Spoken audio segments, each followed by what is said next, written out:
कर्पूरगौरं करुणावतारं संसारसारं भुजगेन्द्रहारं सदा वसन्तं हृदयारविन्दे भवं भवानी शयितं नमामि भवं भवानी शयितं नमामि। श्री शिवाय नमस्तुभ्यम। मैं श्वेता आप सभी का स्वागत करती हूँ मेरी चित्रों की दुनिया में, जिसका नाम है चित्रकाव्यम। यहाँ आप लोगों को चित्रों के साथ साथ उससे जुड़ी कहानियाँ एवं कथाएं भी जानने को मिलेगी। हमारे इस ज्योतिर्लिंग के सीरीज में आज का हमारा ज्योतिर्लिंग का तीसरा भाग है। पहले भाग में हमने केदारनाथ और दूसरे भाग में काशी विश्वनाथ ज्योतिर्लिंग का दर्शन किया था। तो आज हम चलते हैं झारखंड में स्थित 12 ज्योतिर्लिंगों में से एक बाबा वैद्यनाथ ज्योतिर्लिंग का दर्शन करने और उनके महत्व को जानने। देवघर के पास ही में स्थित इस पवित्र वैद्यनाथ धाम में ज्योतिर्लिंग के साथ साथ एक पवित्र शक्तिपीठ भी स्थापित है और इसी कारण यह मंदिर शिव जी के साथ साथ माता पार्वती को भी समर्पित है। इसीलिए यह मंदिर अद्वितीय है। इस मंदिर में शिवलिंग के साथ साथ शक्तिपीठ भी है। आइए अब जानते हैं वैद्यनाथ धाम के बारे में हमारे पुराणों में क्या उल्लेख मिलता है। एक समय राक्षस श्रेष्ठ रावण पर्वतों में उत्तम कैलाश पर भक्ति पूर्वक शिव जी की आराधना करने लगा।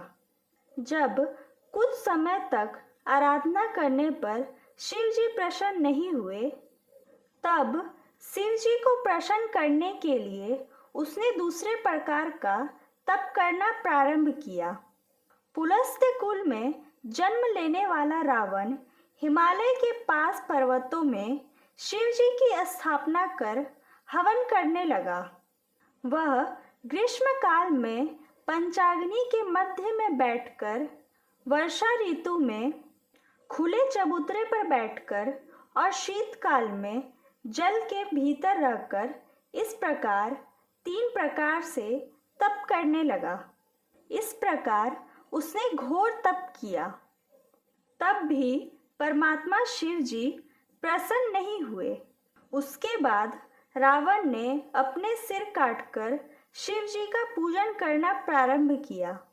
उसने शिव पूजन में विधि पूर्वक एक एक कर सिर काट डाला। इस प्रकार जब उसने क्रमशः अपने 9 सिर काट डाले, तब एक सिर के शेष रहने पर शिव जी प्रसन्न हो गए और उसके सामने प्रकट हो गए। प्रभु सदाशिव ने उसके सिर को पूर्णतः स्वस्थ करके उसको मनवांछित फल प्रदान कर तथा अतुलनीय बल प्रदान किया। तब उस राक्षस रावण ने हाथ जोड़कर तथा सिर झुकाकर कल्याणकारी शिव जी से कहा, हे देवेश, आप मुझ पर प्रसन्न होए। मैं आपको लंकापुरी ले चलता हूँ। मेरी इस इच्छा को पूर्ण कीजिए। मैं आपकी शरण में हूँ। तब उस रावण के द्वारा इस प्रकार कहने पर शिव जी परम संकट में पड़ गए और खीन मन से होकर उन्होंने कहा, हे राक्षस श्रेष्ठ, तुम मेरी महत्वपूर्ण बात सुनो। तुम उत्तम भक्ति से मेरे इस श्रेष्ठ शिवलिंग को अपने घर ले जाओ, किंतु तुम इस लिंग को भूमि पर जहाँ भी रख दोगे, ये वहीं पर स्थित हो जाएगा। इसमें कोई संदेह नहीं है। अब जैसा चाहो वैसा करो। तब रावण ने कहा, ठीक है। ऐसा कहकर शिवलिंग को लेकर अपने घर चला। इसके बाद शिवजी की माया से मार्ग ही में उसे लघु शंका की इच्छा हुई।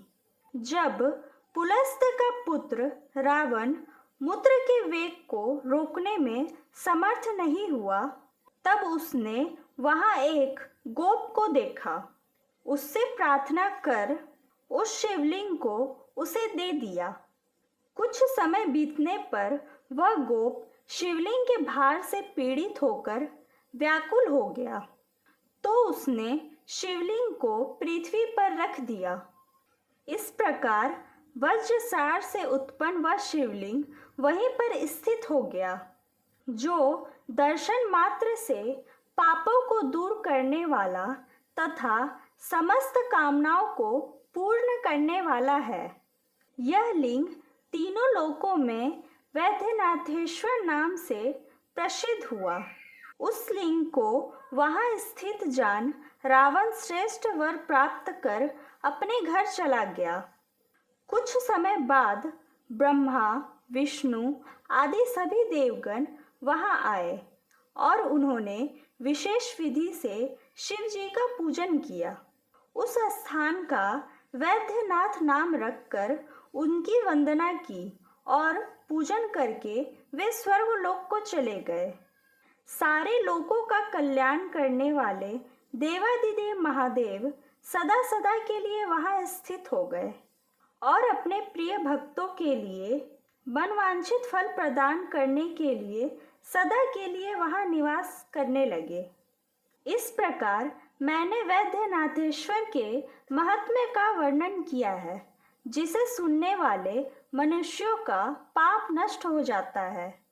बाबा वैद्यनाथ के मुख्य मंदिर के साथ साथ 21 अन्य मंदिरें भी हैं। देवघर की मान्यता है कि यहाँ पर माँ पार्वती मंदिर को शिव मंदिर से लाल पवित्र धागे से गठबंधन किया जाता है और जो भी मनुष्य यहाँ गठबंधन करके अपनी मनोकामनाएं कहता है, उनकी मनोकामनाएं अवश्य पूरी होती है। आप सभी को आज के इस सीरीज के माध्यम से दी गई बाबा वैद्यनाथ ज्योतिर्लिंग की कथा कैसी लगी और इस मंदिर से जुड़ी आप लोगों की क्या धार्मिक आस्था है, हमें कमेंट करके ज़रूर बताएं। और आप लोगों को ये वीडियो पसंद आया हो तो इसे एक लाइक ज़रूर करें। इस वीडियो को आप लोग अधिक से अधिक शेयर कीजिए ताकि हमारे इस सीरीज़ के माध्यम से दी गई देवादिदेव महादेव के 12 ज्योतिर्लिंगों की जानकारी हर सनातनी तक पहुंच सके। और अगर आप लोगों ने मेरे इस चैनल को अभी तक सब्सक्राइब नहीं किया है तो इसे जल्दी से जाकर सब्सक्राइब कीजिए ताकि अगले ज्योतिर्लिंग की वीडियो आप तक सबसे पहले पहुंच सके। अगला ज्योतिर्लिंग का वीडियो आप लोगों को 10 जून को मिलेगा। इस वीडियो में हम मध्य प्रदेश के उज्जैन में स्थित महाकालेश्वर मंदिर का पेंटिंग और कथा दोनों लेकर आएंगे। अंत तक हमारी वीडियो देखने के लिए बहुत बहुत धन्यवाद।